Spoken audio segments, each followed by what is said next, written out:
আহা, স্যারের কি ঘুম দিচ্ছে নিশ্চিন্তে। বেলা 12টা বাজে আর স্যার এখনো পড়ে পড়ে ঘুমাচ্ছে। ওই হারামজাদা ওঠ। আমার তো কোনো সারা শব্দই নেই, ঘুমের দেশে ডান্স করতেছি, হয়তো লুঙ্গি ড্যান্স। তখন ভাবি আবার বলল, সারা বছর পড়াশোনা করার খোঁজ নেই, বই খাতা কলমের খোঁজ নাই, পরীক্ষা আসলেই আহা কি ভালো ছাত্র, একেবারে দুধের ভাত। সারা বছর রাত বসে পড়ে একেবারে উল্টে পাল্টে ফেলে সব, আর রাত দিন ভোরে ঘুমায়। ওই হারামজাদা ওঠ বলছি। আমার তো ঘুম থেকে ওঠার কোনো নামই নেই। তখন ভাবি একটা লাথি মেরে বলে, ওই হারামজাদা ওঠ, আর কত ঘুমিয়ে থাকবি, এখন ওঠ, অনেকটা বেলা হয়েছে। ভাবি আর একটু ঘুমাই, যাও তো ভাবি, অনেক রাত জেগে পড়াশোনা করেছি তো।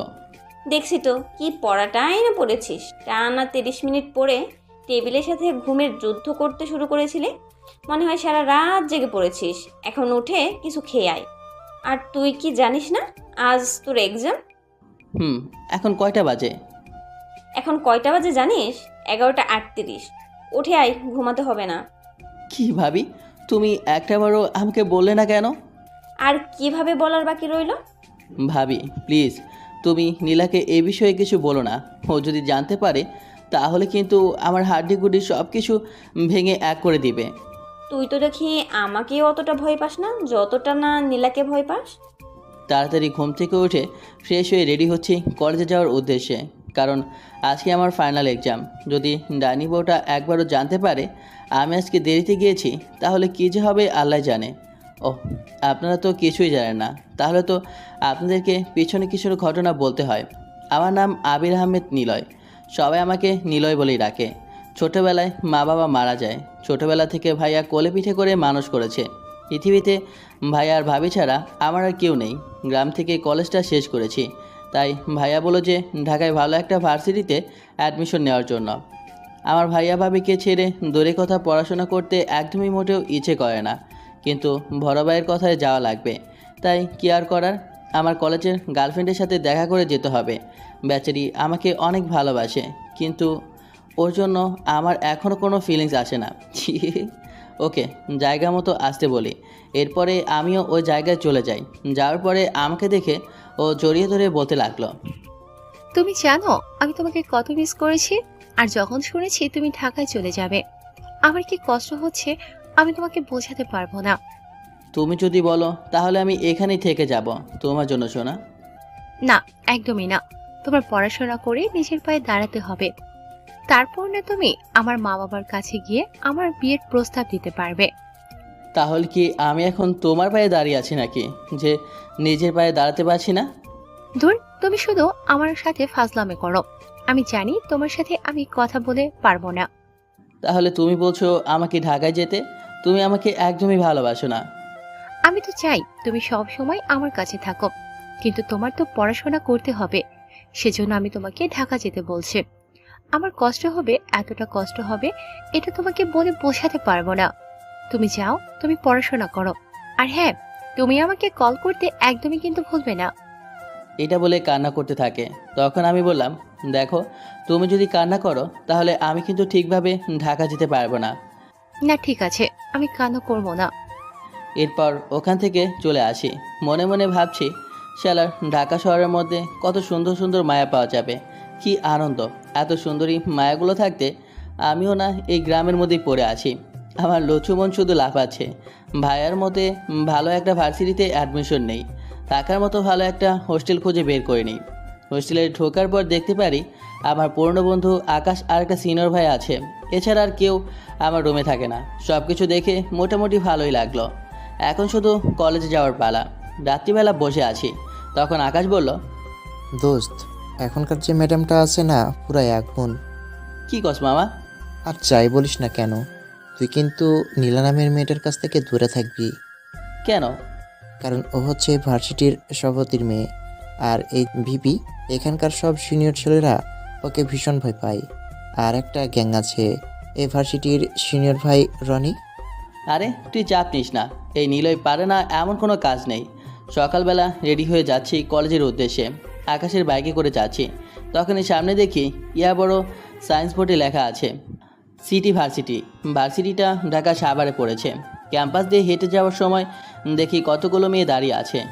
ওপাশে অন্য আরও কিছু মেয়ে দাঁড়িয়ে আছে। বা সুন্দর তো মেয়েগুলো, ঢাকায় না আসলে এমন সুন্দর মেয়েগুলো দেখতেই পেতাম না। তখন সামনে দুষ্টু সিনিয়র ভাই এসে বলে, ভাই তোরা নতুন আসছিস না, চল তোদের মেহেদি ডাকছি। কিন্তু আমরা তো মেহেদি দেব না। এই তোমাদের মেহেদি দেওয়ার জন্য কে ডাকছি? বড় ভাই ক্যান্টিনে অপেক্ষা করছি, তোদের যেতে বলছি, চলো। দোস্ত আমি আসি, তুই যা, তোরে ডাকছে। শালা আমার রেখে কাইটা যাবি? ডাকছে তোরে, আমারই না। শালা চল, তুই আমার বন্ধু না? যাওয়া লাগবেই। হ্যাঁ চল যাই। ক্যান্টিনে যাওয়ার পর দেখতে পাই কয়েকটা ছেলে বসে আছে। তখন তাদের মধ্যে একটা ছেলে বলল, কিরে তুই নিলয় না? হ্যাঁ জি ভাই, কিন্তু তুই আমাকে চিনতে পারছস? আমি মেহেদি হাসান রনি। তুই যখন ক্লাস 7-এ পড়তি আমি 10-এ ছিলাম। তুই তো খুব ট্যালেন্টেড। তুই তো তুই তো দেখি সব ভুলে গেছিস, কিন্তু আমার তোর সাথে সব মনে আছে। আরে ভাই এই জন্যই মুখটা চিনা জানা যাচ্ছিল। আপনি মিমের সাথে প্রেম করতেন তাই না? তাইলে তো তোর সব মনে আছে। মনে থাকবে না কেন? তুমি ছিলে আমাদের স্কুলের টপ প্রেমিক প্রেমিকা। কত নদীর পাড়ে গিয়া আকাম কুকাম করতাম, মনে আছে? তুমি একদিন ধরা খাইছিলা, আমি আর মাতব চাচা মিলা চড়াইছি। ওই থাম, তুই তো দেখি ইজ্জতের ফালুদা বানাই দিবি। কিরে তুই কি ওরে আগে থেকে চিনিস নাকি? ওরে জানি আমি। ও তাহলে আর কি, রেগিং দিমু তাহলে, যাও ক্লাসে। আরে কি কয়, কি কাছে? পয়েন্ট টু নোট অ্যাট আমি নিলয়। ওকে ইয়াদ রাখে গানা। যাও তুমি ছোট ভাই। আরে তোরা থাম বেটা, আমাদের সাথে যে নীলার গ্যাংয়ের ঝামেলা হয় আমরা তো ওইসব মিটমাট করতে পারি না। আর নীলয়কে আমি ঠিক মতোই জানি, ও হচ্ছে একটা জিনিস, ওরে আমরা ডিফেন্ড হিসেবে ইউজ করবো। এই বেটা তুই কি শিওর ওই পারবে? আরে বেটা ওরে এখনো চিনিস নাই, দেখ শুধু নীলয়, দেখ নীলা খুবই ডেঞ্জারাস মেয়ে, ওর সাথে আমরা কোনোদিনও জিতে উঠি না। তুই শুধু আমাদের সাথে থাকবি, আমি জানি তুই কি মাল। ওই যে মেয়েদেরগুলোর মধ্যে একটা মেয়ে দেখছিস ফর্সা, পরনে প্যান্ট আর গেঞ্জি, ওইটা। ভাই আপনি চিন্তা করবেন না, আমি ওকে দেখে নেব। আমি নীলার দিকে তাকাতেই ক্রাশ খেলাম তার মায়াবী চোখ দেখে। মনে হচ্ছে কোনো আসমান থেকে পরি জমিনে এসে নেমেছে। ওইখান থেকে নীলা তার বান্ধবীদের বলছে, কি রে দোস্ত, এমন কোনো ছেলে নাই যে আমার সামনে লাগতে আসবে। ঠিক বলেছিস। এমন কার এত সাহস যে নীলার সাথে লাগতে আসে? এক মিনিট, ওই ছেলেটাকে রনিদের ওখান থেকে বের হলো নতুন নাকি? হ্যাঁ নতুন।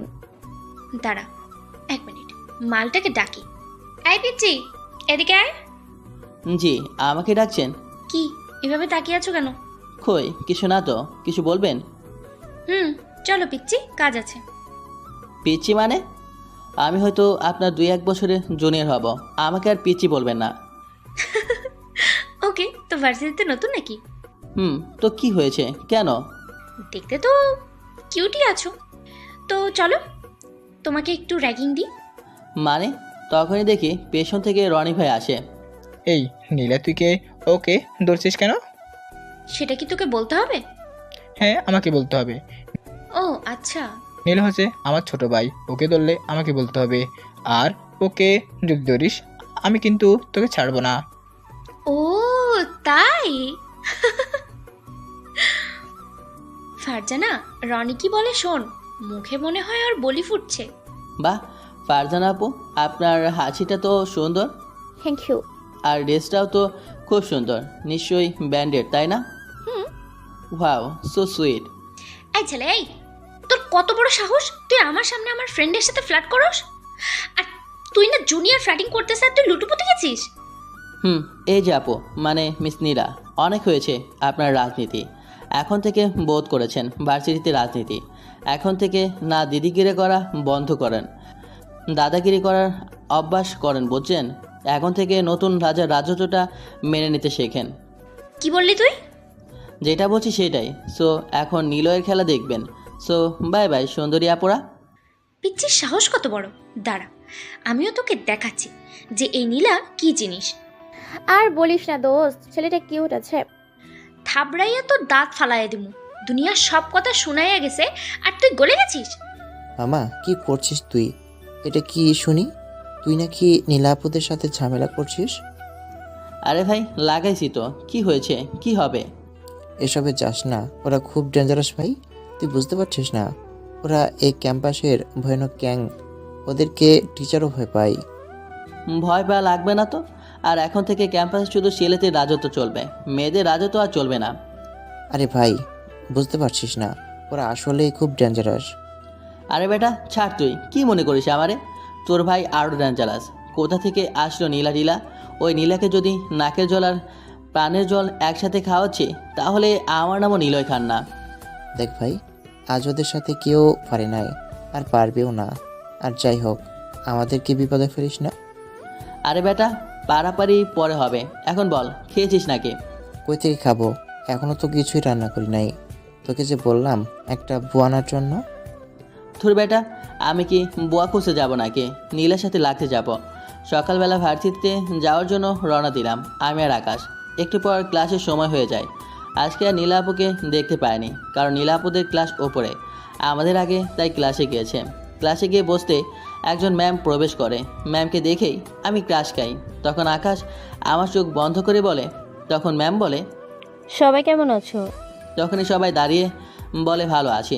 তখন ম্যাম আমার আর আকাশকে উদ্দেশ্য করে বলে, কি হলো, বসছো না কেন? সো তোমরা এখানে অনেকেই আসছো বিভিন্ন জায়গা থেকে। আজকে আমরা অনেক ইম্পর্টেন্ট কথা বলবো। আমরা আসছি পড়াশোনা করে নিজেদের ক্যারিয়ার করার জন্য। আমাদের নিজেদের একটা স্বপ্ন থাকে। সো এই ভার্সিটিতে অনেক রাজনৈতিক, তাই এইসবে জড়িয়ে নিজের পড়াশোনাটাকে নষ্ট করা যাবে না। তো আমাদের মন দিয়ে পড়াশোনা করতে হবে। দোস্ত কীভাবে মন দিয়ে পড়বো যদি না সামনে এমন একটা হট টিচার থাকে? এই ছেলে, পিছনে কি দেখো আর ফিসফিসিয়ে কি বলো? হ্যাঁ দাঁড়াও। হ্যাঁ তোমাকেই বলছি। আমাকে? হ্যাঁ তোমাকেই বলছি, দাঁড়াও। তুমি কি কিছু বললে? কই ম্যাম, আমি তো কিছু বলিনি। কিন্তু আমার তো মনে হলো তুমি কিছু বলেছো। না ম্যাম, আপনি না বললেন এইসব থেকে দূরে থাকলে পড়া মনে থাকে? তাই আমার বাবা ছোটোবেলায় বলতো যে যত ভালো ব্রেন সে তত ভালো পড়া মনে রাখতে পারে। তো একই হলো। সো বসো। আর তুমি মুডটা মিউট করে রাখবা অন্তত আমার ক্লাসে। কিন্তু ম্যাম, আমি যদি মিউট থাকি তাহলে আমি যদি পড়া না বুঝি তাহলে বলবো কি করে? আমি তোমাকে সাবধান করছি। তোমাকে যেন আমার প্রিন্সিপালের রুম পর্যন্ত নিয়ে যেতে না হয়। বসো। সো আমরা যেখানে গেলাম, তাহলে আমরা আমাদের সবার কাছ থেকে সবার স্বপ্ন সম্পর্কে জানবো। জি ম্যাম, আমি বলি। এই দাঁড়া, আমি বলি আগে। বলো।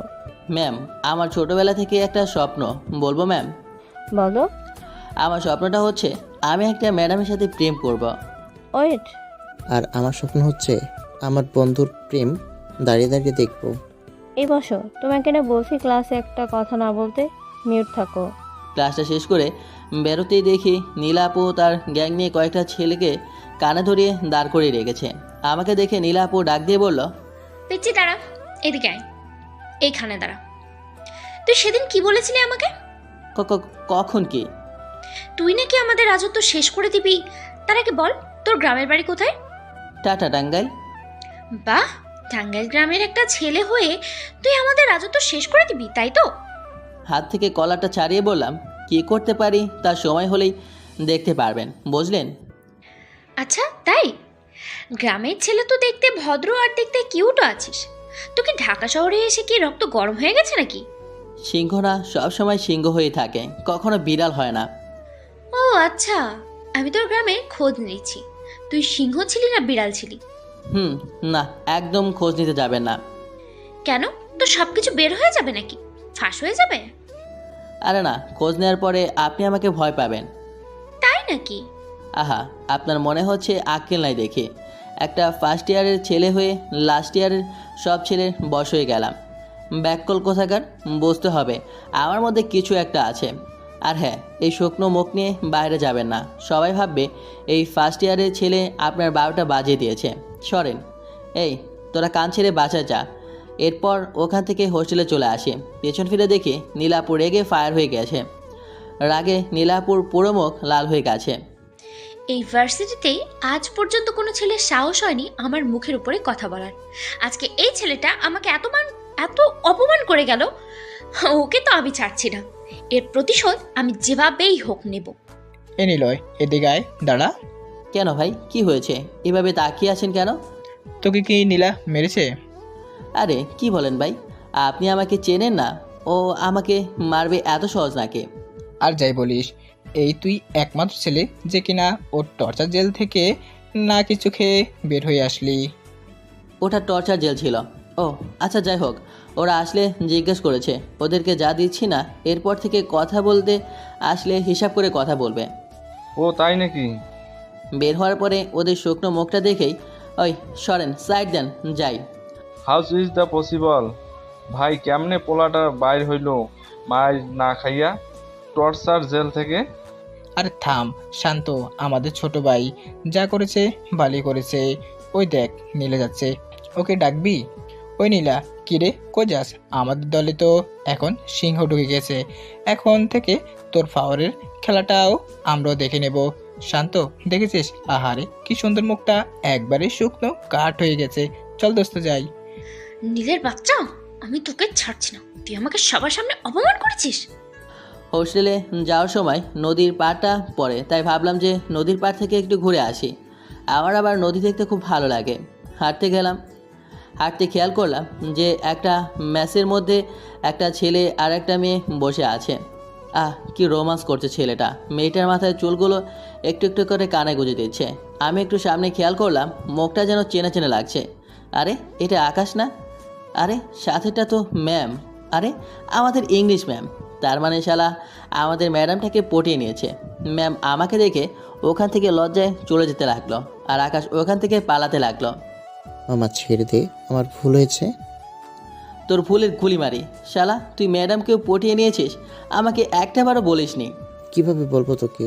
তুই তো সারাদিন ওই নীলাপটার পিছনে লেগে থাকিস, তাহলে বলার মতো সময় আছে নাকি? নাকি তুই আমার কথা শোনার মতো সময় আছে? কেমনি কি মামা, কিভাবে তুই পটালি একটু বলতো? তখন ম্যাডাম বলছিল যে নিজেই সেভ হতে পারে না, অন্যকে সেভ করবে। তখন থেকে ম্যাডামের সাথে ক্লোজ হয়ে যাই। এরপরে ম্যাডামের নাম্বার নিয়ে, ফেসবুক নিয়ে, এরপর কথা বলতে বলতে একদিন এই নদীর পাড়ে আসতে বলি, এরপর প্রপোজ করে দেই। তাহলে নদীর জল এতটুকু গড়িয়ে ফেলেছিস তুই? যেহেতু জলটা এতটুকু গড়িয়ে গিয়েছে, তাহলে টিটটা তো দেয়াই লাগবে। তোর কি মনে হয় আমি কি মজা করি? চল শালা। আচ্ছা চল, পকেট আজ খালি করবি তুই। ক্যাম্পাসে প্রবেশ করতে দেখি রনি ভাই সহ দাঁড়িয়ে আছে। রনি ভাই, তোমাকে কিছু কথা বলার আছে আমার। কি কথা বল? আচ্ছা একটা কথা বলো তো, আমাদের ভার্সিটিতে মানে লেডি লিডার মানে মেয়ে লিডার কয়জন আছে? 5 জন। 5 জনের মধ্যে নীলা কি ওদের লিডার? হ্যাঁ। আচ্ছা ভাই বলো তো, নীলা কি কোনো বয়ফ্রেন্ড বা ক্রাশ কেউ আছে? না তো, ওর তেমন কিছু নেই আমার জানা মতে। ও যে ডেঞ্জারাস, কেউ ওর সামনে যেতেই ভয় পায়। বাকি 4 জনের? ওদের আছে। বুদ্ধি পেয়েছি। তুমি এক কাজ করো, ওই 4 জন প্রেমিককে আমাদের দলে নিয়ে আসো, আর আমাদের দলে যে কোনো একটা পজিশন দিয়ে দাও। কেন বলতো? কারণ এখনকার মেয়েরা যাকে ভালোবাসে তাদের কথায় ওঠে আর বসে। আমরা এই ফায়দা কাজে লাগাতে পারবো। নিলয়, তুই একটা জিনিস রে। যাই হোক, যা বলেছি তা করতে পারবা তো? আরে পারবো না মানে 100 বার পারবো। আর আমি নীলাকে দেখছি, আর নীলা সম্পর্কে আমার আর কিছু জানা দরকার আছে। শোন, তোর নীলা সম্পর্কে আরও কিছু জানা দরকার আছে। নীলা হচ্ছে গিয়ে ওর মা বাবার একমাত্র মেয়ে। ওর বাবা প্রচুর টাকা, ইউনিভার্সিটি দেখছিস, এটা ওর বাবার। তাই যাই করবি একটু সাবধানে। রাতে শুয়ে শুয়ে ফেসবুক চালাচ্ছিলাম, তখনই দেখলাম আমার কলেজের প্রিন্সিপাল স্যারের কল আসে। সালাম দিলাম। সালাম দেওয়ার পরে প্রিন্সিপাল স্যার বলল, কি ব্যাপার নিলয়, তুমি নতুন ভার্সিটিতে যাওয়ার পরে কি কাণ্ড ঘটাচ্ছ যে তোমার ভার্সিটি থেকে একটা মেয়ে নীলা নামের আমাকে ফোন দিয়ে আজে বাজে কথা বলল? তুমি নাকি ওইখানে মেয়েদেরকে উত্তপ্ত করো, এসেই নানান ধরনের কথা বলল। ঠিক আছে স্যার, আমি আর কোনো কিছু করব না, আপনার কানে আর কোনো কথা আসবে না। আমার সম্পর্কিত সব কিছু বলছেন, আমি কি করি আর কি করেছি। কলেজে থাকা অবস্থায়ও তোমার জন্য শান্তিতে থাকতে পারতাম না, এখন কলেজ থেকে যাওয়ার পরেও তাও পারছি না শান্তিতে থাকতে। এসব বলে স্যার কলটা কেটে দেয়।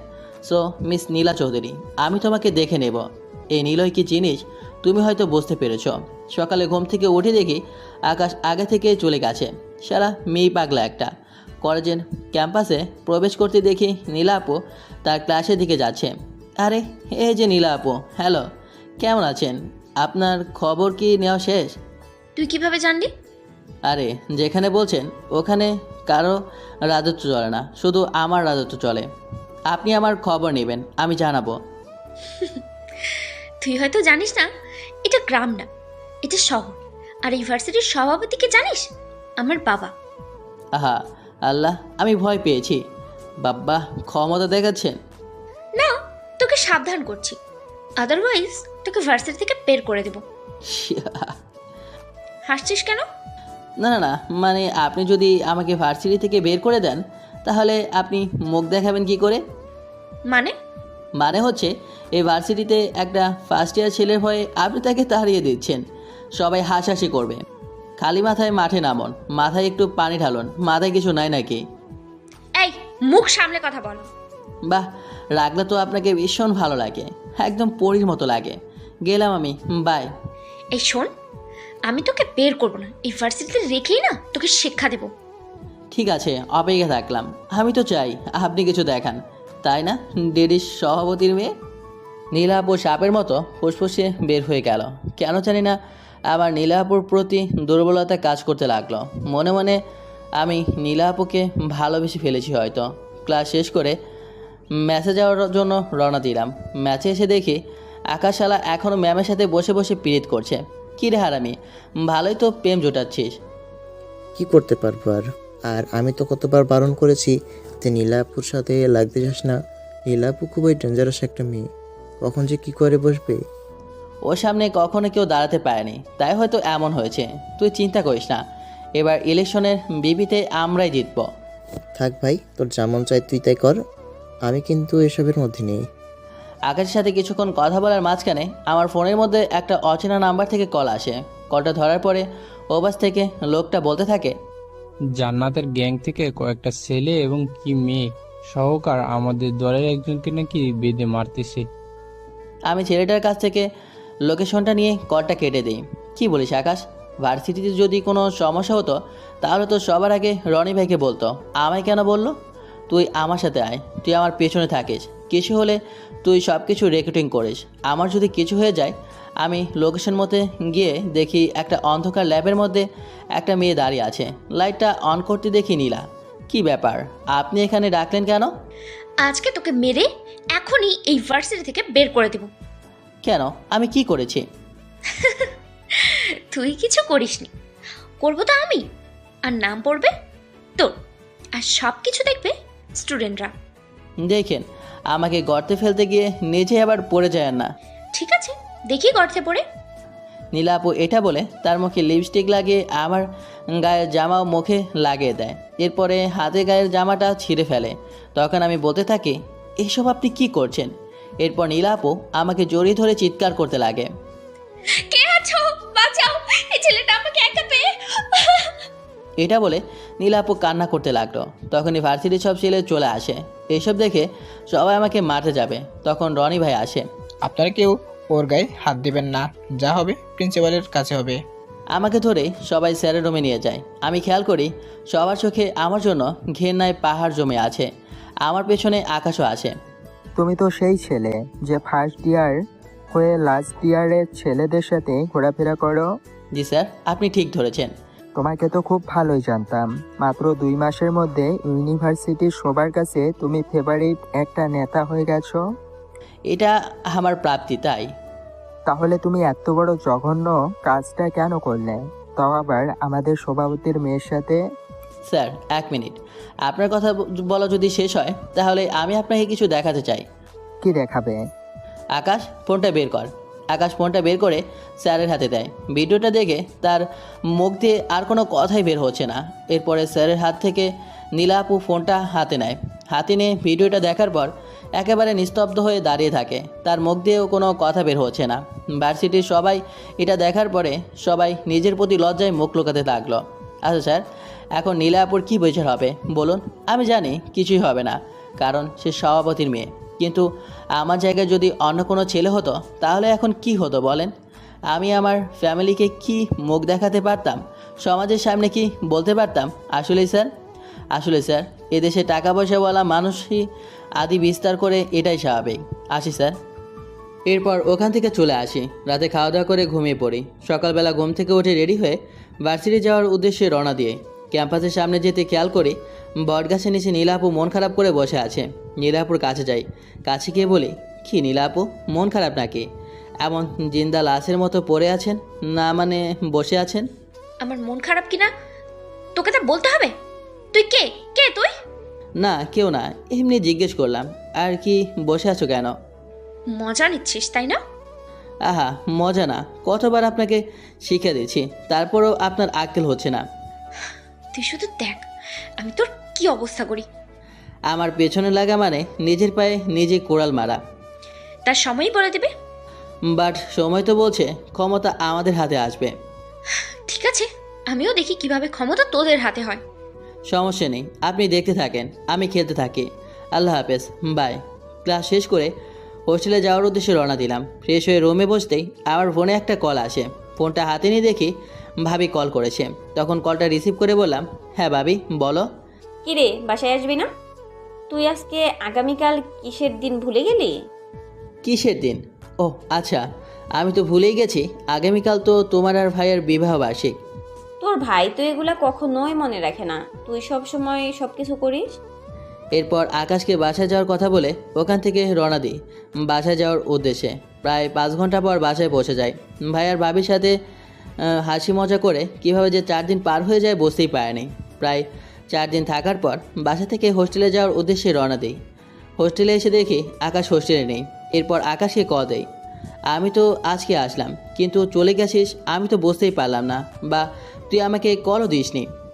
তুই ভালো করে চেক কর, তোকে আমি কতগুলো কল করেছি, তুই একটা কলও আমার ধরিস নাই। আমি খেয়াল করি আকাশ রনি ভাই সহ অনেকগুলো কল করেছে। হয়তো ভাইয়া ভাবির সাথে এতদিন সময় কাটাইছি তাই খেয়াল করিনি। আকাশের সাথে আরও কিছুক্ষণ কথা বলে কলটা রেখে দিয়ে ঘুমিয়ে পড়ি। সকালবেলা রেডি হয়ে ক্যাম্পাসের দিকে যাচ্ছিলাম, পথে দেখি সিনিয়র বড় ভাই বলল, কি রে নিলয়, তুই এতদিন কলেজে আসিসনি, তোর যে দেখলাম না, কোথায় ছিলি তুই? না আসলে ভাইয়া আমার বড় ভাইয়ের বিবাহ বার্ষিক ছিল, তাই ওখানে গিয়েছিলাম। তুই কি কিপটারে, তুই একবারও আমাদেরকে তোর বড় ভাইয়ের বিয়ের কথা জানালি না, দাওয়াতটা দিলি না। আমরা কি গিয়ে সব খাবার খেয়ে ফেলতাম নাকি? একটুই তো খাইতাম। আরে ভাই সেটা না, আসলে আমার বড় ভাই যে কিপ্টে, আমাকে দাওয়াত দিতে চাইতো না। কোনো প্রকার না পেরে আমাকে বলেছে, নয়তো আমাকে ছাড়াই তারা কাজটা সেরে ফেলতো। আচ্ছা তুমি মন খারাপ করো না, আমার বিয়েতে তুমি পেট পুড়ে খেও, আমি তোমাকে দাওয়াত দিব। আপদ তাকে বিদায় করে ক্যাম্পাসের ভিতরে ঢুকলাম। দেখি বটগাছের নিচে নীলা আপু তার বন্ধুর সাথে বসে আছে। আমি কাছে যেতেই বলল, কিরে শয়তান, এতদিন কোথায় ছিলি যে ভার্সিটিতে দেখা দেয়নি? বাসায় গিয়েছিলাম। কেন, ওইখানে আবার কোনো উল্টাপাল্টা কাজ করেছিস নাকি যে বাসায় যাওয়া লাগছে? উল্টাপাল্টা আমি কিছু করি না, উল্টাপাল্টা করলে আপনি করেন। এখন মোডটা ভালো আছে, কিছু বলবেন না। আচ্ছা তোরা কয় ভাই বোন? আমরা 2 ভাই। কে কে থাকে? কে আর ভাই আর ভাবি আর আমি থাকতাম, এখন চলে এসেছি। এখন আমার রুম খালি, আমাদের বাসাটাও খালি। ও আচ্ছা। আচ্ছা তোর বাড়িটা জানি কোথায় বললি? রাজশাহী নীলবাড়ি। ও আচ্ছা যা, আমার এখন অনেক কাজ। ঠিক আছে যাচ্ছি তাহলে। এত লেডি ডগের মতো চিল্লাচ্ছেন কেন? এই মুখ সামলে, ঠিক আছে যা। দেখ ওরে আমি এই ভার্সিটিতে যদি নাকানি চোবানি না খাওয়াইছি তাহলে আমার নামও নীলা চৌধুরী না। হ্যালো, একটা খোঁজ নিতে হবে। নীলয় শালাকে একটা শিক্ষা না দিলেই হয় না। এরপরে ক্লাস শেষ করে হোস্টেলে চলে এসেছি। পরের দিন আবার ক্যাম্পাসে যাই, কিন্তু কোথাও নীলা আপুকে দেখতে পাই না। এভাবে 4 দিন কেটে যায়। একদিন হঠাৎ করে ভাইয়া আমার ফোনে কল করে বলে উঠল, হ্যালো নিলয়। হ্যাঁ আসসালামু আলাইকুম ভাইয়া, কেমন আছো? কেমন আছি? তারপরে তুই কি করছিস? তুই একটা মেয়ের জীবন নষ্ট করে দিয়েছিস। তুই এখনই এই মুহূর্তে বাড়িতে আয়। তোর ঘরে একটা মেয়ে বসে আছে, আমাদের মান সম্মান তুই সব কিছু শেষ করে দিলি। কি বলছো ভাইয়া তুমি এগুলো? আমি এখনই বাড়িতে আসার জন্য রওনা দিচ্ছি। আমি বাসায় এসে ভাবিকে ডাকাডাকি করতে লাগলাম। ভাবি ভাবি কি হয়েছে? ভাইয়া এসব কি বলছে যে আমার ঘরে নাকি একটা মেয়ে এসেছে? ঠিকই তো বলেছে তোর ভাইয়া, তুই গিয়ে দেখ। কি বলছো ভাবি এগুলা? মেয়েটা কিন্তু দেখতে বেশ সুন্দর, আমার মেয়েটাকে খুব পছন্দ হয়েছে। মেয়েটা নাকি আমাকে দেখতে চেয়েছে, কিন্তু তুই নিয়ে আসিসনি, তাই মেয়েটা এত দূর থেকে আমার সাথে দেখা করার জন্য এসেছে। আরে কি বলছো ভাবি, তুমি কি পাগল হয়েছো নাকি? আমি মেয়েটাকে চিনি না। দেখ ফাইজলামি বাদ দে, তোর ভাইয়ে তো ঠিকই করে ফেলেছে। আরে কি বলছো ভাবি, কি ঠিক করে ফেলেছো? আজব তো। তখনই দেখি নীলা আপু আমার রুম থেকে বের হয়ে ড্রয়িং রুমের সামনে আসে আর ভাবির কাছে। এই আপনি এখানে কেন, আমাদের বাসায় কেন? কিরে, তোর খবর কি? মানে আপনি এখানে আসলেন কি করে? কেন, তোর ভাবি একটু আগে বলে গেল না কেন আসছি আমি? মানে আপনি ভাবিকে কি বলেছেন? কি বলেছি তা তুই তোর ভাবির কাছ থেকে শুনে নিস।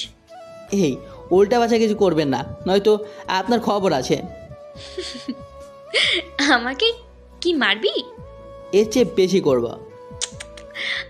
শোনা, তাই তা কি কি করবি? শোনেন, আমার কিন্তু মাথা গরম হয়ে যাচ্ছে। আপনি প্লিজ এখান থেকে যান, আমাকে আর বিপদে ফেলবেন না প্লিজ। এর মাঝখানে দেখি ভাইয়া চলে আসে আর বলে, আচ্ছা নিলয়, যাই হোক, আমি আর তোর ভাবি মিলে একটা ডিসিশন নিয়ে ফেলেছি। তোরা যা করেছিস করে ফেলেছিস, সেটা তো আর বদলানো সম্ভব না। আর তুই তাই আমরা চিন্তা করেছি একটা বড় করে অনুষ্ঠান করব। আরে কিসের ডিসিশন, কিসের বিয়ে? আমি তো কিছুই বুঝলাম না। আরে তোরা বিয়ে করেছিস না, তাই চিন্তা করলাম আত্মীয় স্বজনকে দাওয়াত দিয়ে একটা অনুষ্ঠান করব। ভাইয়ের কথাটা শুনে কাছে দিতে লাগলাম। কি গো, পানি দেব? পানি খাবে? আমাকে বিষ এনে দাও, আমি বিষ খাবো। কিরে, কি হয়েছে তোর? কিছু না। শোন, তোর আর নীলার বিয়েটা খুব ধুমধাম করে দিব। আরে ভাইয়া, উনি তো আমার ভার্সিটির সিনিয়র আপু। সিনিয়র হয়েছে তা কি হয়েছে? বিয়ে করার সময় মনে ছিল না? এখন ওসব বলে লাভ নাই। তুই একটা কাজ কর, বাইরে আয়, তোর সাথে আমার কিছু কথা আছে। ভাইয়া, আমি এসবের কোনো কিছুই বুঝছি না। তোর বুঝার দরকার নাই। কিন্তু ভাইয়া, ওর ফ্যামিলি কি মানবে? মনে মনে যাক, এবার মনে হয় ওষুধটা কাজে দেবে। তা নিয়ে তোর ভাবার প্রয়োজন নেই। ওর বাবা মা আমাকে কল করে সব কিছু বলেছে, ওরা রাজি। ওদের একমাত্র মেয়ের সুখের জন্য ওরা সব কিছু করতে পারে। ভাইয়ার মুখের ওপর কোনো কথা বলতে পারলাম না। বাসায় এসে ড্রয়িং রুমে বসে ভাবিকে ডাক দিলাম। ভাবি, ভাবি। কি হয়েছে, এত ডাকাডাকি করিস কেন? আসলে একটা কথা বলতাম। কি কথা বল। আসলে বিয়েটা 2 বছর পর করলে হয় না? না মানে নীলাকে করব, কিন্তু পড়াশোনাটা শেষ করি তারপর। তো কি হয়েছে? এখানে পড়াশোনা ধরে রাখতে কে বিয়ে করার পর পড়াশোনা করতে পারবি? কিন্তু ভাবি। আমি আর কোনো কথা শুনতে চাই না। তোর নীলাকে আমার পছন্দ হয়েছে, সামনের সপ্তাহে তোদের বিয়ে ফাইনাল। ভাবি আর কিছু না বলে ওখান থেকে উঠে চলে যায়। আমি অবাকে ভাবির দিকে তাকিয়ে থাকি। নীরা যে আমার সাথে এত বড় একটা মাইন্ড গেম খেলবে আমি বুঝতেই পারিনি। এখন আমি ভাই আর ভাবিকে কিভাবে বোঝাবো যে নীলা আমাকে বিয়ে করেছে শুধু আমাকে তার প্রতিশোধ নেওয়ার জন্য। সন্ধ্যার সময় বসে বসে এসব ভাবছি। নিজের রুমে কিছুক্ষণ বাদে কোথা থেকে নীলা আপু হাতে একটা চায়ের কাপ এনে আমাকে বলল, এই নে। হেই, আপনাকে আমার জন্য চা আনতে কে বলেছে? মানে কি? ভাবি বানিয়ে দিয়েছে, আমাকে নিয়ে আসতে বলেছে, আমি নিয়ে এসেছি। আপনার হাতে আমি চা খাবো না। ওকে, তুই না খেলে আমি খাচ্ছি। এই আপনি বেহায়া মেয়ে, কী চান আপনি? নিজের জীবনটা তো নষ্ট করছেন, তার সাথে আমারটাও। এই, তুমি আমাকে আপনি করে কেন বলছো? এখন আপনি থেকে তুমি করে বলো। 2 দিন পর থেকে তোমার বউ হয়ে যাব। আপনি করে ডাকলে না কেমন যেন পরপর লাগে। এই এই এই আপনার নাটক কিন্তু আমি আর নিতে পারছি না। কি শুরু করেছেন আপনি? নীরা কোনো কথা না বলে চায়ের কাপটা টেবিলে রেখে আমার বিছানায় আসে শুতে। এ কি, আপনি আমার বিছানায় শুচ্ছেন কেন? বিছানা তোমার মানে? কে বলেছে তোমার বিছানা? মানে কি, আমার বিছানা আমার রুম, আমাকে বলছেন আমার কিসের বিছানা? কার বিছানা? ভাবি বলেছে আমাকে এখানে ঘুমাতে। আর এমনিতেই বিয়ের পরে স্বামীর যা স্ত্রীর তো তাই, তাহলে এসব তো আমারই। আসে নিজের রুম বানাতে। আমাদের বিয়ে হয়েছে কবে? নামেন খাট থেকে, নামেন। এই, তোর যেতে মন চাইলে, তোর ঘুমাতে মন না চাইলে তুই যা। এটা আমার রুম, আমার বিছানা। তোর না ঘুমাতে ইচ্ছে হলে নাই, তুই যা। হ্যাঁ থাকেন, আপনি থাকেন, আমি চলে যাচ্ছি। কয়েকটা ভূত আইসা আপনার গলার টিপা মায়ের ফালাক। এরপর রাগ করে বিছানা থেকে উঠে আমার রুমে বেলকনিতে গিয়ে শুয়ে পড়ি। সকালবেলা ঘুম থেকে উঠে দেখি নীলা ফ্রেশ হয়ে বের হয়ে ওর চুলগুলো বেরুনি করছে। নীলার মুখে বেলকনির সামনে একটু সূর্যের কিরণ পড়েছে। ওকে অসম্ভব সুন্দরী দেখাচ্ছিল। ওর সৌন্দর্যে মায়াজালে আমি যেন বন্দী হয়ে গিয়েছি। কবি হয়তো যা বলেছে তা সত্যি, মেয়েদের মায়াজালে পুরুষ বন্দী। নীলা পেছন থেকে আমার দিকে তাকাতেই আমি ঘুমের ভান ধরে শুয়ে রইলাম। কি শোনা, ঘুম কি হয়েছে তোমার? আমার ঘুম দিয়ে আপনার কি? আচ্ছা, আপনি এখনও এখানে পড়ে আছেন কেন? আমাকে কি আরও সমস্যার মধ্যে ফেলবেন? না শোনা, তুমি সমস্যা কাকে বলছো? আমি তো তোমার মুশকিল আসান। মুশকিল আসার না, মন চাচ্ছে এখনই গলা টিপে মেরে ফেলি। ভাবি, ভাবি দেখো, তোমার আদরের দেবর আমাকে মারছে। নওজুবিল্লাহ, কি এই মাইয়া, এতদিনে দুপুরে নির্যাতন এই মেয়ে। আল্লাহ গো! তখনই ভাবি রান্নাঘর থেকে হাতে একটা খুন্তি নিয়ে এসে বলল, কিরে নিলয়, তুই মেয়েটাকে মারিয়েছিস? আমার বোনটার গায়ে হাত দিয়েছিস? এটা বলে ভাবি মারতে লাগলো।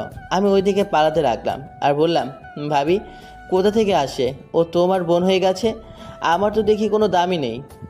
চুপ কর শয়তান, এখনই নে, এটা বাজারের লিস্ট। তোর ভাইয়া বলেছে ওনার সাথে বাজারে যেতে। তুই তো বাজার করতে পারতিস না, এখন থেকে তোর বাজার করা শিখতে হবে। সেজন্য তোর ভাইয়া বলেছে তোকে বাজারের লিস্টটা নিয়ে তোর ভাইয়ার সাথে যাওয়ার জন্য। ভাবি, তুমি কিন্তু একটা মেয়ের সামনে আমার ইজ্জতের ফালুদা বানিয়ে দিয়েছো। হ্যাঁ, আমার বোনটাকে তো জানার প্রয়োজন আছে যে ও কোন গাধাকে বিয়ে করেছে। জানি ভাবির সামনে আর কিছু বলা যাবে না, নয়তো আমার যা আছে সব কিছু মান সম্মান মাটিতে পিষিয়ে দেবে। আর কিছু না বলে ভাইয়ের সাথে বাজারে চলে যাই। বিকেলবেলা খাবার পরে ভাবির জোরাজোরির কারণে নীলাকে নিয়ে বাইরে একটু ঘুরতে আসি গ্রামের মাঝে। নীলাকে নিয়ে আমাদের গ্রামের আশপাশটা ঘুরছি। পথের মাঝখানে একটা ডোবার মাঝপথ দিয়ে যাচ্ছে। মনে মনে ভাবছি, যদি ডোবাতে নীলাকে ধাক্কাতে ফেলে দেই তাহলে তো সব মামলা এখানেই শেষ। আমার আর এত সমস্যার মধ্যে পড়তে হবে না। এটা বলেই হাহা করে একটা হাসি দিয়ে ওঠি। কিরে, শয়তানি বুদ্ধি আসছে নাকি মাথার মধ্যে? আসলে মাথা থেকে ফেলে দে। এই নীলাকে জব্দ করা এতটা সহজ না। এই রে, একটু মনে মনে ভাবতে গিয়ে জোরেই মনে হয় বলে ফেলেছি। আমার তো এখন শয়তানি মাথার মধ্যে, মন চাচ্ছে আপনার গলাটা টিপে এখানে মেরে দিয়ে চলে যায়। মনে মনে কথাটা বললাম। না না, কি বলছেন? আপনি আমাদের মেহমান, আমি কি আপনাকে নিয়ে অন্য কিছু ভাবতে পারি? না ভাবলেই ভালো। একটু পর কোথা থেকে আমার একটা ছোটবেলার বন্ধু এসে বলে, কিরে তুই কবে আসছিস? কোনো খবর দিলি না। আর তোর সাথে উনি কে? উনি আমার ভার্সিটির ফ্রেন্ড হয়, নীলা। আসসালামু আলাইকুম আপু, কেমন আছেন? জি ভাইয়া, ওয়ালাইকুম আসসালাম। আলহামদুলিল্লাহ ভালো। ও আচ্ছা। আর হ্যাঁ, তুই ঢাকা যাওয়ার পর থেকে নেহা তোর জন্য কত চিন্তা করছে জানিস? তুই ওর সাথে নাকি যোগাযোগ বন্ধ করে দিয়েছিস। ও পুকুর পাড়ে তোর জন্য অপেক্ষা করছে। আরে কে নেহা? দেখছেন আপু, মজা করে। আচ্ছা তুই যা, নেহা দাঁড়িয়ে আছে তোর জন্য। আমার এখন কাজ আছে, ভালো থাকিস। তুই আর কত মেয়ের সাথে সম্পর্ক রেখেছিস আল্লাহ জানে। এই আজ এটা কথা বলবেন না। ও আর আমি ক্লাসমেট ছিলাম। একটু সময় পর পুকুর পাড়ে পৌঁছায়। তখন নীলা আপু আমার শার্টের কলার ধরে বলল, আমি তোকে কল দিচ্ছি, কল দেওয়ার পর কলটা ধরবি। তোদের মধ্যে কি কথা হয় আমি সবকিছু শুনতে চাই। আপনার সমস্যা কি? আপনি দেখছি আমার সাথে বইয়ের অধিকারে সব কিছুই খাটাচ্ছেন। একদম চুপ, একটা কথা বলবি না। তোকে যা বলছি তাই কর, নাহলে কিন্তু একটা ঘুষিতে নাক ফাটিয়ে দেবো। আমার কিছু বললাম না, আমি ফোনটা রিসিভ করে নেহার সাথে দেখা করতে চলে গেলাম। নিলয়, তুমি আসো। আসলে তোমাকে আমি কখনো আমার নিজের মনের কথাটা বলতে পারিনি। সেটাই হচ্ছে আমার জীবনের সব থেকে বড় ভুল। আমি কখনো ভাবিনি তুমি আমার কাছ থেকে এভাবে হারিয়ে যাবে। আমি যখন শুনেছি তোমার ভাইয়া ভাবি তোমাকে জোর করে বিয়ে দিয়ে দিয়েছে, তাই আমার আজকে মনে হচ্ছে আমি আমার জীবনের সব থেকে মূল্যবান জিনিসটা হারিয়ে ফেলতে যাচ্ছি। নেহা কান্না করতে করতে কথাগুলো বলতে লাগলো। আমি নীরব দর্শক হয়ে ওর কান্না মুখের কথাগুলো মাথা নিচু করে শুনতে লাগলাম। আসলে নেহা, আমিও জানি না কি থেকে কি হয়ে গেছে। এখন যা হওয়ার হয়ে গেছে, এখন তো আর কিছুই বদলানো সম্ভব না। আচ্ছা নিলয়, আমার একটা শেষ ইচ্ছেটা রাখবে? হ্যাঁ বলো। আমি একটিবার তোমাকে জড়িয়ে ধরে শেষবারের মতো তোমার বুকে আমার মাথাটা রাখতে চাই। আমি আর কিছু বললাম না। নেহা আমার বুকে মাথা রেখে কান্না করতে লাগলো, আমাকে শক্ত করে জড়িয়ে ধরে। পাশে নীলা আপু এসব দেখে আর শুনে জ্বলে ফুলে উঠছে। রাগে তার ফর্সা মুখটা লাল বর্ণ ধারণ করেছে। অতঃপর নেহা কিছুক্ষণ পর আমাকে ছেড়ে দিয়ে ওখান থেকে চলে যায়। এরপর আমি নীলাপুর কাছে যেতেই আমাকে বলে, তোকে আমি শয়তান ভেবেছিলাম, কিন্তু তুই যে একটা লুচ্চা জানতাম না। মেয়েদের জড়িয়ে ধরতে খুব ইচ্ছে করে, তাই না তোর? আমি অবাক হয়ে মাথা নিচু করে দাঁড়িয়ে রইলাম। নীলা তার মতো আরও কিছু কথা বলে ওখান থেকে চলে যায়। রাতে ভাবি আমার রুমে খাবার নিয়ে যায়, কিন্তু ভাবি আমার সাথে একটা কথা বলে না। আমি কিছু আর বলি না। রাতে খাবার খেয়ে শুয়ে পড়ি। নীলাও আমার রুমে সারাদিন আসেনি। আমি সকালবেলা ঘুম থেকে উঠে দেখি সারা বাড়ি মেহমান, আর আমাদের বাড়িটা সুন্দর করে সাজাচ্ছে। পেছনে ঘুরতে দেখি আকাশের অনেক সহ আমার রুমে বসে আছে। আমি অবাক হয়ে ওদের জিজ্ঞাসা করলাম, কিরে তোরা এখানে কি করে, আর বাড়ি সাজাচ্ছে কেন? শালা তলে তলে সব কিছু করো, এরপরে আমাদেরকে বলছো যে এগুলো সাজাচ্ছ কেন? আমি জানলে কি তোদের জিজ্ঞাসা করতাম? আরে মানে কি, তোর ভাইয়া তো আমাকে ফোন করে বলল তোর আর নীলাপুর সাথে নাকি বিয়ে হচ্ছে। আমি তো অবাক হয়ে গেলাম যে নীলাপুর তারপর আকাশ ও অনেককে সব কিছু খুলে বলি আমি। কিছুক্ষণ পর ভাই আমার রুমে আসে শেরওয়ানি আর পাঞ্জাবি নিয়ে। আকাশ, এনে এগুলো নিলয়কে সাজিয়ে দিয়ে আমাদের ড্রয়িং রুমে নিয়ে আয়। নীলয় এখন কি আর করার, জ্বর হয়ে গেছে। তোর ভাইয়াকে তো নীলা মনে হচ্ছে যে একবারে বশ করে রেখেছে। আমি ভদ্র ছেলের মতো রেডি হয়ে ড্রয়িং রুমে যেতে দেখি নীলা কি সুন্দর বসে আছে। এরপরে কাজী সাহেব বিয়ে পড়াতে লাগলো। ঢাকা বনানী হাসান আলী মেয়ে মোসাম্মদ নীলা আক্তারকে বগুড়া আলী সিরাজউদ্দিনের ছেলে মোহাম্মদ নিলয় আহমেদ 20 লক্ষ টাকা দেনমোহরে ধার্য করা হয়েছে। বলো বাবা, কবুল? কাজের মুখে কথাটা শুনতেই আমার মুখ থেকে যেন কোনো কথাই বের হচ্ছে না। আমার শুধু মনে হচ্ছে যে বাসর রাতে সবাই যেভাবে রোম্যান্স করে তার পরিবর্তে আমাকে নীলা পিটাচ্ছে। আমি চুপ করে রইলাম। তখন আমাকে দেখে ভাবি বলল, কিরে তুই আজকের দিনেও কি চুপ করে থাকবি? কবুল বলিস না কেন? কবুল বল। আমি মাথা নাড়িয়ে না বললাম। এরপরে ভাইয়াও বলতে লাগলো, কবুল বল বলছি। এরপরে আমি নীলার দিকে তাকাতে দেখে নীলা রাগে চোখে আমার দিকে তাকিয়ে আছে। তাই আমি ভয়ে ভয়ে বলতে লাগলাম, কবুল বলে দিলাম।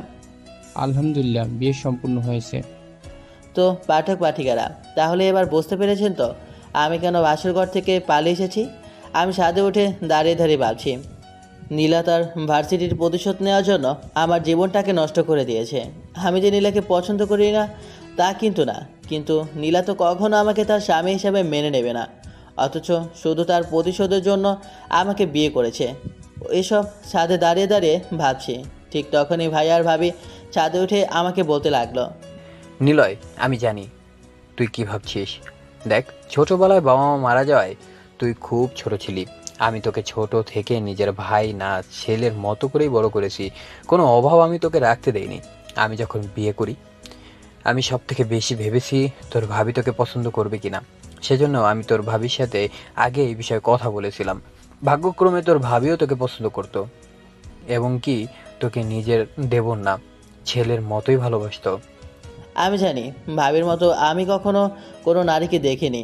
আমি আমার মায়ের আদর ভালোবাসা হয়তো পাইনি, কিন্তু আমি ভাবির কাছ থেকে যা পেয়েছি তা একজন মায়ের থেকেও কম না। আমিও আমার ভাবিকে আমার মায়ের স্থান দিয়েছি এবং আমি তাকে খুব ভালোবাসি। দেখ নিলয় ভাই আমার, যা, মেয়েটা একা সে কখন থেকে বসে আছে, তুই ওর কাছে যা। কি করার, ভাই আর ভাবির ইমোশনাল ব্ল্যাকমেল করে নিজেদের কায়দাটা হাসিল করে নিল।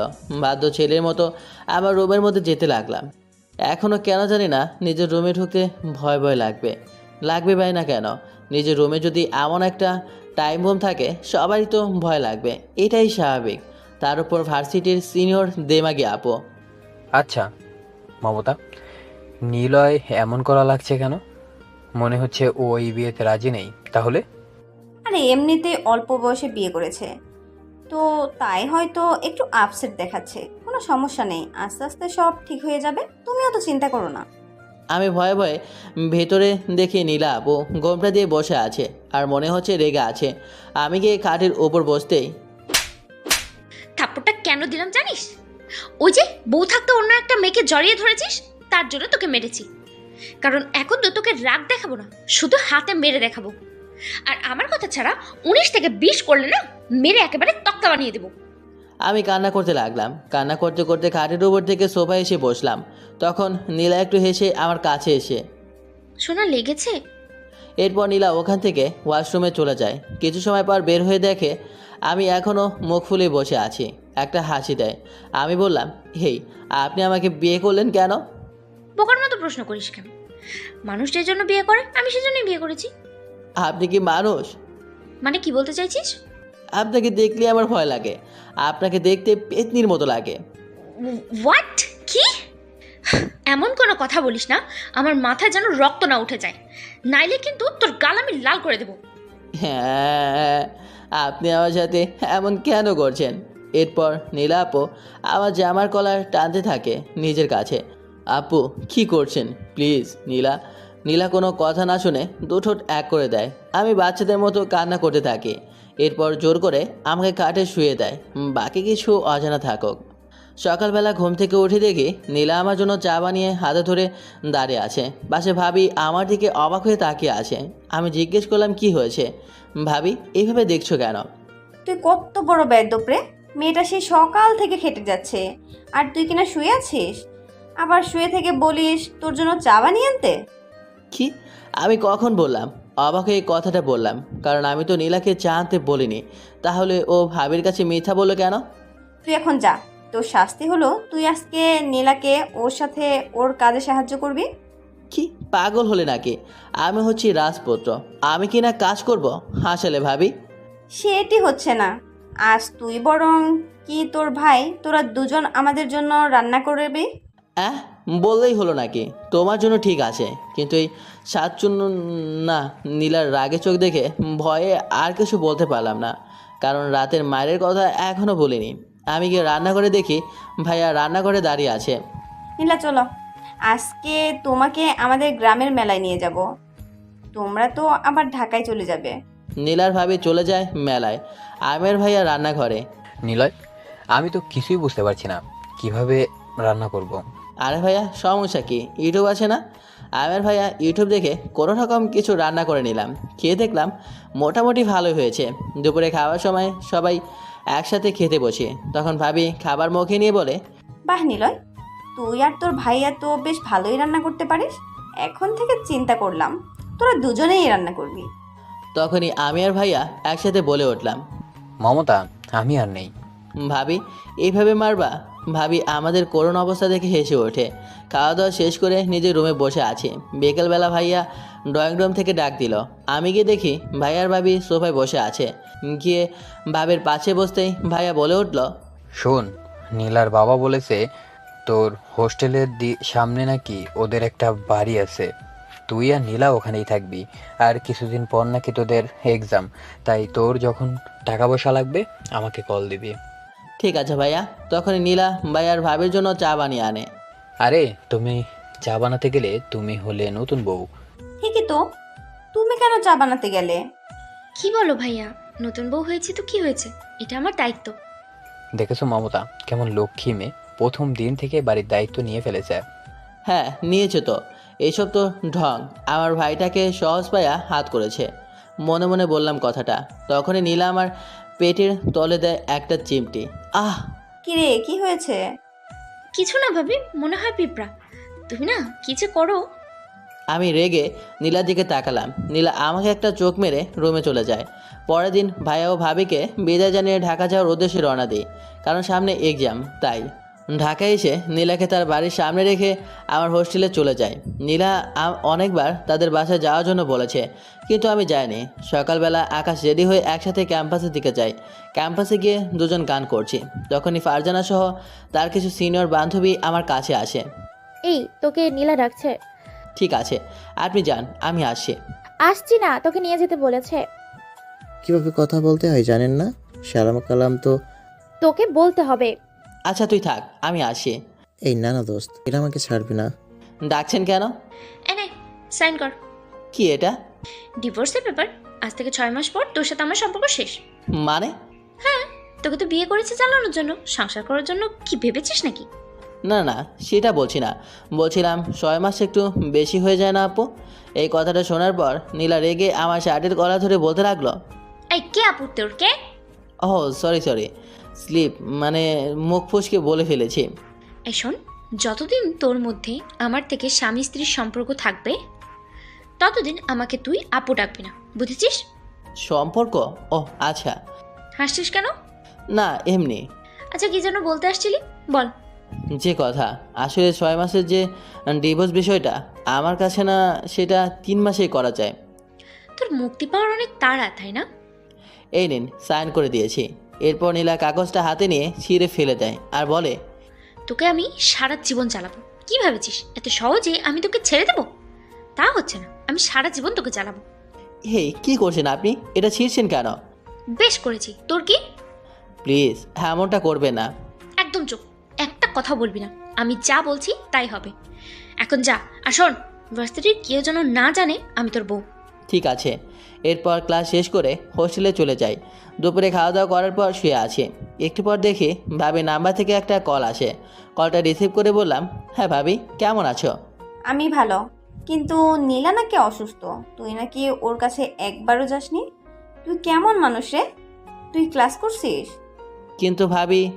কোনো কথা না, শোন, নীলার শরীর যতদিন ভালো না হচ্ছে ততদিন ধরে তুই ক্লাসে যেতে পারবি না। আর তুই এক্ষুনি নীলার বাসায় চলে যা। আর শোন, তুই যদি নীলার সাথে কোনো রকম উল্টাপাল্টা কিছু করেছিস তাহলে কিন্তু আমি নীলার কাছ থেকে সব খবর নিব। তাহলে কিন্তু তোর খবর আছে। কিন্তু ভাবি ভাবি আর কোনো কথাই ছিল না, আর ফোনটা কেটে দিল। নীলার প্রতি খুব রাগ হচ্ছে। ও কেন যে এইসব করতে যায়। এরপরে আমি নীলাকে কল দিই। কল দিয়ে বলি, আপনি আমার ভাবিকে কি বলেছেন? কেন, তোর ভাবি তোকে সব কিছু বলেনি? আর হ্যাঁ, আমার তো এখানে কেউ নেই, আমি একা। আমার সেবা করার জন্য একজন লাগবে, তাই তোর কথা বলেছি। হ্যালো, এক্সকিউজ মি, আমি কিন্তু আপনার গোলাম না যে আপনার সাথে থাকতে যাব। আর আপনি অসুস্থ হয়েছেন, আপনি আপনার বাসায় মাকে জানান। আরে গাধা, বিয়ের পর কি কেউ কারো বাপের বাড়ি থাকে নাকি? আমি তো আমাদের বাড়ির কথা বলেছি, নিজের বাড়ি। নিজেদের বাড়ি মানে? নিজেদের বাড়ি মানে তোমার আর আমার বাড়ি। আর তোমার হোস্টেল থেকে আমি সবকিছু আমাদের বাড়িতে নিয়ে এসেছি। এখন থেকে আমরা একসাথে থাকবো, ঠিক আছে? তুমি চলে এসো। আমি তো পাগল হয়েছি, তাই না? আমাকে দেখে কি আপনার পাগল মনে হয় যে আমি আপনার সাথে থাকবো? আচ্ছা, একটু পরে কিন্তু ভাবি ফোন দিবে, তখন আমি ভাবিকে কি বলবো? সেটা আমি জানি না, আমি আপনার সাথে থাকবো না। আমার না অনেক জ্বর, আর আমি না একা থাকতে পারি না। আর ভাবি বলে যে তোমাকে এই কয়েকদিন ইউনিভার্সিটিতে যাওয়া বন্ধ, তাহলে তুমি তাড়াতাড়ি চলে এসো। পসিবল, আমি আসতে পারবো না। আসবে নাকি তোর ভাবিকে ফোন দিব? আসতেছি। এত অত্যাচার ধর্মে সইবে না। তোকে আমি হজা বানিয়ে ছাড়বো। ভার্সিটি থেকে হোস্টেলে এসে দেখি আমার রুমে সব কিছু নিয়ে গেছে নীলা তার বাসার মধ্যে। তাই আর কিছু না ভেবে নীলার বাসার উদ্দেশ্যে যাওয়ার জন্য রওনা দিলাম। বাসায় আসার পরে আমাকে দিয়ে বাসার সব কাজ করিয়ে নেয়। আমি এসে দেখলাম নীলা শুয়ে শুয়ে ফোন চালাচ্ছে। আমি নীলার পাশে বসতে নীলা আমাকে তার পা দুটো বাড়িয়ে দিয়ে বলল, আচ্ছা, পাটা একটু টিপে দে তো। আমাকে তুমি কি ভেবেছো? আমাকে দিয়ে তুমি বাসার সব কাজ করে নিয়েছো, এখন বলছো তোমার পা টিপে দিতে। আমাকে তুমি কি পেয়েছো? আমি কি ভাবিকে ফোন দিব আর বলবো কান্না করতে করতে যে তুই আমার এত অসুস্থ থাকা সত্ত্বেও আমার কোনো হেল্প করিসনি? হ্যাঁ, কিছু হইলে শুধু ভাবিকে বলো সারাদিন কাজ করেছি, এখন বলো পা টিপতে। মেয়েরা এমন কেন? ওর এমন বাচ্চা মেয়ে কান্না দেখলে কেন জানি না আমার ওর প্রতি মায়া কাজ করে। আমার কেন জানি না ওর জন্য ফিলিংস কাজ করতে লাগলো। এরপর আর কি, বাধ্য হয়ে নীলার পা টিপে দিলাম। এরপরে কিছুক্ষণ পর শুয়ে পড়লাম। সকালবেলা নীলার আগে উঠে ফ্রেশ হয়ে ভার্সিটিতে চলে গেলাম। ভার্সিটিতে গিয়ে ক্যাম্পাসের মধ্যে বসে আছি আর রনি ভাই সহ সবার সাথে কথা বলছি। তখনই নীলা আমাদের সামনে আসলো। এসে আমাকে বলতে লাগলো, নিলয়, আমার সাথে চল। কেন বলেন তো? বেশি বকবক না করে সাথে আসতে বলেছি, সাথে আয়। আমি নীলার সামনে আসতে নীলা সবার উদ্দেশ্যে বলতে লাগলো, অ্যাটেনশন এভরিওয়ান, আমি তোমাদের এখানে একটা কথা বলতে এসেছি আমার আর নিলয়ের সম্পর্কে। মানে হচ্ছে আমি আর নিলয় হাজব্যান্ড ওয়াইফ। কি মানে? কি নিলয়, তুই তো আমাদেরকে এসব কিছুই জানালি না। হ্যাঁ, এই ছুটিতে আমাদের বিয়ে হয়েছে। আর তোমরা সবাই এখন থেকে মাথায় রাখবে, নিলয় এখন থেকে ম্যারিড আর আমি হচ্ছি তার একমাত্র স্ত্রী। এই নিলয়, এদিকে আয় তো, তোর সাথে আমার কিছু কথা আছে, বাইরে একটু পাশে আয়। আচ্ছা, আমাকে সব কিছু বলতো, কি হয়েছে? এরপর আমার আর নীলার মধ্যে যা কিছু হয়েছে সব কিছু রনি ভাইকে খুলে বলি। তাহলে তো তুই একটা সমস্যার মধ্যে আছিস, তাহলে কি ভাবলি? সমস্যার মধ্যে যেহেতু আছে, সমস্যার সমাধানটা আছে, একটু সময় লাগবে। আচ্ছা ঠিক আছে, ভালো থাক। এরপর বাকি ক্লাসগুলো করে বাসায় চলে আসি। বাসায় এসে সোফায় বসতে নীলা বলতে লাগলো, কি ব্যাপার, তুই আমাকে না জানিয়ে তুই ভার্সিটিতে গেলি কেন? কেন আপনাকে বলতে হবে নাকি? হ্যাঁ বলতে হবে, নাকি অন্য মেয়েদের সাথে লুচ্চামি করতে গিয়েছিলি? হ্যাঁ একদম সত্যি কথা বলেছেন। আপনি সবসময় সত্যি কথা বলেন, কি করে বলেন বলেন তো? একদম চুপ, বেশি বকবক করবি না। এই বাড়িতে শুধু আমার রাজত্ব চলবে, আমি যা বলবো তুই শুধু উত্তর দিবি। আপনার বাসা? হ্যাঁ। আপনার বাসায় তো আপনি থাকেন, আমি বরঞ্চ গিয়ে হলে থাকি। যা যা, সমস্যা নেই, আমি কিন্তু তোর ভাবিকে একটা ফোন দিয়ে সব বলবো। হ্যাঁ, এই ভাইয়া ভাবির কারণে আপনাকে সহ্য করে যাচ্ছি, নয়তো ভার্সিটিতে কি করেছি আপনার মনে নেই? হ্যাঁ, তখন আমি ভার্সিটিতে ছিলাম, এখন আমি সংসার। আর সংসারের মধ্যে পুরুষ মানুষ কখনো বাঘ হতে পারে না। সংসার জীবনের বাঘ হচ্ছে নারীরা। সো 1 বছরের মধ্যে আমি যা যা বলবো তা তা তোর শুনতে হবে, না হলে তোকে কিন্তু সারা জীবনের জন্য আমাকে সহ্য করতে হবে। হ্যাঁ, তার জন্যই তো আপনি ছাড় পাচ্ছেন, নয়তো আপনি আমার একটা চুলও বাঁকা করতে পারতেন না। কেন, নিয়ার কাছ থেকে যে তোকে কেড়ে নিয়েছি তাতে কি তোর শিক্ষা হয়নি? নেহা নেহা নেহা, তাই না? হাসছিস কেন? না না না, এমনি। এরপর আমি উঠতে গেলে আমাকে বলতে লাগলো, কোথায় যাচ্ছিস? আমি কি করতে পারবো না? এরপর আমি খাওয়া দাওয়া করে ফ্রেশ হয়ে শুয়ে পড়ি। কখন যে ঘুম চলে আসে বুঝতেই পারিনি। কেন জানি না ওর ঘুমন্ত মুখটা দেখতে আমার খুব ভালো লাগছে, খুব মায়াবী দেখাচ্ছে। আমি কেন জানি না ওর মায়ের জালে ডুবে যাচ্ছি। কেন যে এমনটা হচ্ছে কিছুই বুঝতে পারছি না। আমি মনে হয় ওর প্রেম পড়ে গেছি। নিলয়ের মুখে একটা কিস করে শুয়ে পড়ি। ভার্সিটিতে এসে ক্লাসটা শেষ করে একটু ক্যাম্পাসে বসে আছি, তখনই কোথা থেকে একটা মেয়ে এসে বলতে লাগলো, আচ্ছা আপনার নাম নিলয় না? হ্যাঁ, কেন, কি হয়েছে? আমি না তোমাকে একটা কথা বলতে চাই। কি কথা বলো? আমার তোমাকে খুব ভালো লাগে, আমি তোমাকে পছন্দ করি। বলবো বলবো ভাবছিলাম, কিন্তু বলাই হলো না লোকজনের জন্য, এর কারণে তাই আজকে বলে দিলাম। বলে দিয়েছেন তাই আজকে? তা আপনি জানেন না আমি বিবাহিত? জানি, কিন্তু নীলা তো সেটা তোমার প্রতি প্রতিশোধ নেওয়ার জন্য করেছে। দেখো, এত চিন্তা করে লাভ নেই। আর তুমি যদি চাও তাহলে আমরা কিন্তু রিলেশনে থাকতেই পারি। আরে ঠিক আছে, মানে না মানে হ মানে? না মানে মানে হো। তাহলে চলো আমরা কফি খাই। আজকে খাবো? হুম। কোথায় খাবো? আশেপাশে কোথাও। আচ্ছা ঠিক আছে। এরপরে মেয়েটির সাথে কফি হাউসে গিয়ে অনেকক্ষণ গল্প করি। কফি খেয়ে ওখান থেকে বাসায় চলে যাই। বাসায় এসে দেখি ভাইয়া বাসায় এসেছে আমাদের সাথে দেখা করার জন্য। নীলা ভাইয়ের সাথে কথা বলছে। ভাইয়া আপনি বসুন, আমি আপনার জন্য চা নিয়ে আনছি। ঠিক আছে। তো নিলয় কেমন আছিস? জি ভাইয়া, আলহামদুলিল্লাহ। তোমার আসতে কোনো সমস্যা হয়নি তো? আরে না, আমার আসতে কোনো সমস্যা হয়নি। ওগো, তোমার জন্য কি চা আনবো? একটু অবাক হলাম, তারপর বললাম ঠিক আছে আনো। কিছুক্ষণ বাদে নীলা চা বানিয়ে আনলো। তখন ভাইয়া বলল, আরে চাটা খা, নীলার হাতে চা খুব দারুণ হয়। এরপর ভাইয়া বিকেলে চলে যায়। পরের দিন আমি ক্যাম্পাসে মন খারাপ করে বসে থাকি। তখন রনি ভাই আমার কাছে আসে, আমার কাঁধে হাত দিয়ে বলে, আচ্ছা নিলয়, তুই আমাকে একটা কথা বলতো, তুই কেন নীলার এত অত্যাচার সহ্য করছিস? সত্যি কথা বলবো নাকি মিথ্যা কথা বলবো? আরে সত্য বল। রনি ভাইয়ের কাঁধে হাত দিয়ে মুখটা তার বুকের মধ্যে লুকিয়ে বললাম, ভাই আমি কিন্তু নীলাকে ভালোবেসে ফেলেছি। কি, তুই নীলাকে ভালোবেসে ফেলেছিস? বুঝে ভালোবেসিস নাকি না বুঝে? হ ভাই, বুঝে ভালোবেসে ফেলেছি। তুই যে নীলাকে ভালোবাসিস তাকে তুই একবার বলেছিস? আরে না, আমি বলতে যাবো কোন দুঃখে? দেখা গেছে বলতে গেলে যদি আমাকে মেরে ফেলে। আমি রনি ভাইয়ের পেছনে দেখি যে নীলা দাঁড়িয়ে আছে, তাই আরও একটু অভিনয় করতে লাগলাম। তুই নীলাকে একবার বলে দেখতে পারিস। আরে ভাই, সে আমার স্ত্রী, সে যদি তার অধিকারটা আমাকে না দেয় তাহলে আমি কিভাবে স্বামীর অধিকারটা দেখাবো? আর ভাই, জোর করে শরীর পাওয়া যায়, মনটা পাওয়া যায় না, আর আমার মনটাই লাগবে ওর। এরপরও আমার মনে হয় নীলা তোকে ভালোবাসবে, একবার বলে দেওয়া উচিত। আরে ধুর ভাই, কচু ভালোবাসবো? আমাকে কেন বিয়ে করেছে জানো? শুধু ভার্সিটির প্রতিশোধ নেওয়ার জন্য আমাকে বিয়ে করেছে। আমি আর কি করলাম? আমি ওর প্রেমে পড়ে গেলাম, প্রেমে পড়ে ফাইসে গেছে। কথাগুলো জোরে জোরে বলছে যেন নীলা শুনতে পায়। আর আমি বলছি, বা নিলয় বাহ, তুই তো ভালোই অভিনয় করতে পারিস রে ভাই। কি আর করবি বল। যাক ভাই, অভিনয়টা কেমন হয়েছে বলো তো? আচ্ছা তুই এগুলো কেন করছিস বলতো আমাকে? আরে ভাই, নীলার জ্বালা যন্ত্রণা আমার আর সহ্য হচ্ছে না। আর আমি বলছি না ওকে আমি জ্বালাবো, এখন থেকে আমি ওকে জ্বালাবো। আর আমি তোমাকে বলেছিলাম না আমার মায়া জালে ওকে ফাঁসাবই। আচ্ছা ভাই, তুমি থাকো, আমার একটা ফ্রেন্ডকে তোমার ভার্সিটিতে অ্যাডমিশন নিয়ে দিতে হবে। আর আমি দেখি ডায়েরিটা কোথায় গেছে, যে মন্ত্রণাটা দিয়েছে কাজে দিয়েছে কিনা। এটা বলে রনি ভাইয়ের ওখান থেকে চলে আসি আমি। এরপরে পুরো ক্যাম্পাসে নীলাকে খুঁজছি, কোথাও নীলাকে পাইনি।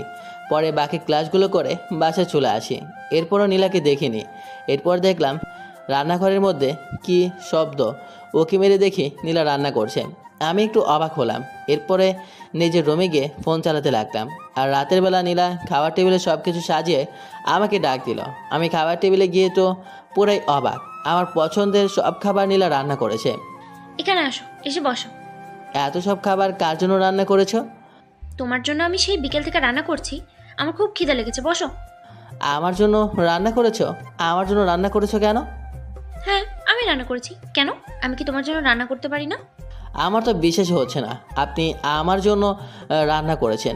আপনার এসব কিন্তু আমি মানতে পারছি না। দেখো, আমি তোমার পছন্দের সব খাবার রান্না করেছি।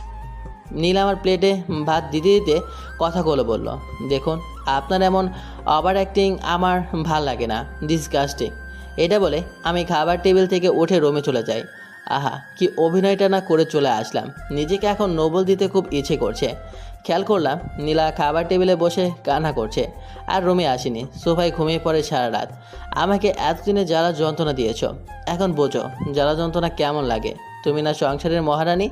আমি সোফায় বসে বসে গান শুনছি, তখনই দেখলাম রনি ভাই কল করেছে।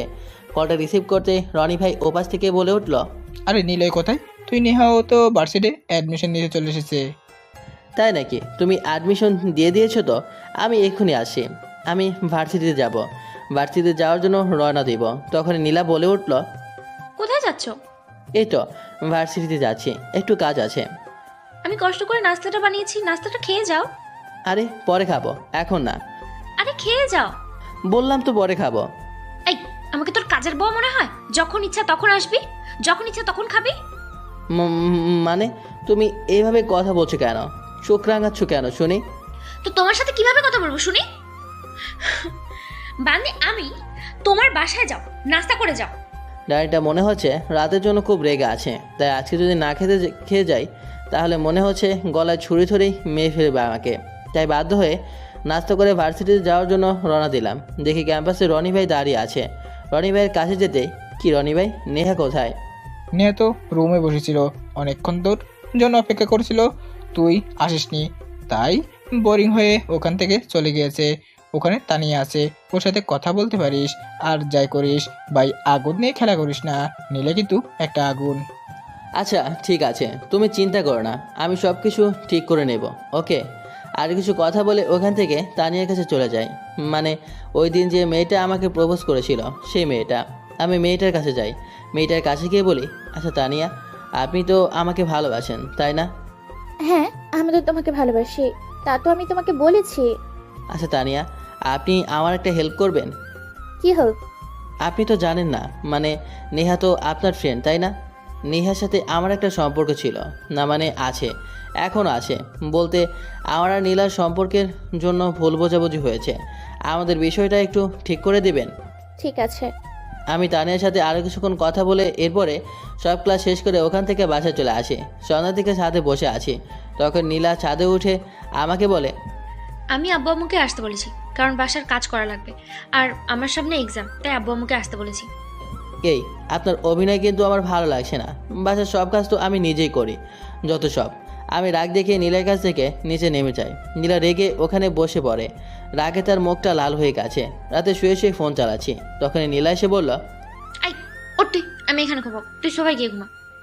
আমি সোফায় ঘুমাতে পারবো না, আমার সোফায় ঘুমাতে সমস্যা হয়। এখানে ঘুমাতে পারবি, কিন্তু একদম চুপচাপ ঘুমাতে হবে। আমার কিছু বললাম না, মাথা নাড়ালাম। রাতে নীলা আমাকে জড়িয়ে ধরে শুয়ে আছে, আমি ওর থেকে ছাড়ানোর চেষ্টা করছি, কিন্তু ছাড়াতে পারছি না। এমনভাবে শক্ত করে জড়িয়ে ধরে রাখছে, মনে হচ্ছে আমি কোথাও হারিয়ে যাব। সকালবেলা ঘুম থেকে উঠে ফ্রেশ হয়ে বসে ফোন চালাচ্ছি, এমন সময় নীলা সামনে বসে। তখন নীলা রাগী অবস্থায় আমার কাছে আসে আর বলে, এই নেহা কি আমাদের ভার্সিটিতে অ্যাডমিশন নিয়েছে? হ্যাঁ, কেন, কি হয়েছে? ও আমাদের এখানে কেন অ্যাডমিশন নিয়েছে? কেন অ্যাডমিশন নিয়েছে মানে? আমি বলেছি। তুই কেন বললি? ও আচ্ছা, লুচ্চামি করার জন্য মেয়েদের সাথে? দেখুন, একদম ফালতু কথা বলবেন না। আর এমনিতে আমাদের ডিভোর্সটা হয়ে যাবে, তাহলে নতুন কেউ তো লাগবে। আর আপনার মতো মানুষকে আমি লাইফ পার্টনার করব না। নীলা মন খারাপ করে ওখানে বসে রইল। আমি ওখান থেকে চলে গেলাম। নীলার সাথে আমার কোনো কথা হয়নি। এভাবে কেটে যায় বেশ কয়েকদিন। একদিন বিকেলবেলা সাথে দাঁড়িয়ে আছে, তখন নীলা আমার কাছে আসে। ওর চোখ মুখ দেখে বোঝা যায় ও এ কয়দিন অনেক কান্না করেছে। নিজের প্রতি খারাপ লাগছে, কারণ ওকে এতটা কষ্ট দেওয়াটা আমার উচিত হয়নি। নীলা আমার কাছে এসে বলে, নিলয়, আমি তোমাকে কিছু কথা বলতে চাই। কি বলেন? আসলে নিলয়, আমি জানি না তোমার সাথে কেমন ব্যবহার করেছি, কিন্তু বিশ্বাস করো, আমি তখন কিছু বুঝে করিনি, রাগের মাথায় করেছি। যখন থেকে বুঝতে পেরেছি, তখন থেকে তোমার প্রতি আমার ভালো লাগা কাজ করতে লাগলো। আমি তোমাকে ভালোবেসে ফেলেছি। সেটা কি করে হয়? আমি তো নেহাকে কথা দিয়েছি যে আমি তোমাকে ডিভোর্স দিয়ে নেহাকে বিয়ে করব। না, তুমি চিন্তা করো না, আমি নেহাকে বুঝিয়ে বলবো। আমি তোমাকে ছাড়া বাঁচবো না। না, সেটা হয় না। আমি একবার ওর মন নষ্ট করেছি, আমি আর পারবো না। আপনি আমাকে ভুলে যান। এটা বলে ওখান থেকে আমি চলে আসি। এরপর আমি হোস্টেলে যাই, দেখি আকাশ বসে আছে। কিরিশালা, কি করছিস? আমি তো কাম কইরা ফেলাইছি। মানে কি বলিস? কি কাম করে ফেলছস? আরে শালা, আমি তো নীলাকে আমার প্রেমে ফাঁসে ফেলছি, কিন্তু মনে হয় ও অনেক কষ্ট পেয়েছে। ওকে ফিরিয়ে দিয়েছি দেখে। তুই কিন্তু কাজটা ঠিক করিস নাই। যদি এখন তাও ঠিক বলেছিস, যে রাগী মেয়ে একটা কখন যে কি করে বসে, আজকে সব বলে দিব পাগলিটাকে। আর কষ্ট পেতে দেব না। ঠিক তখনই ভাবির ফোন থেকে কল আসে।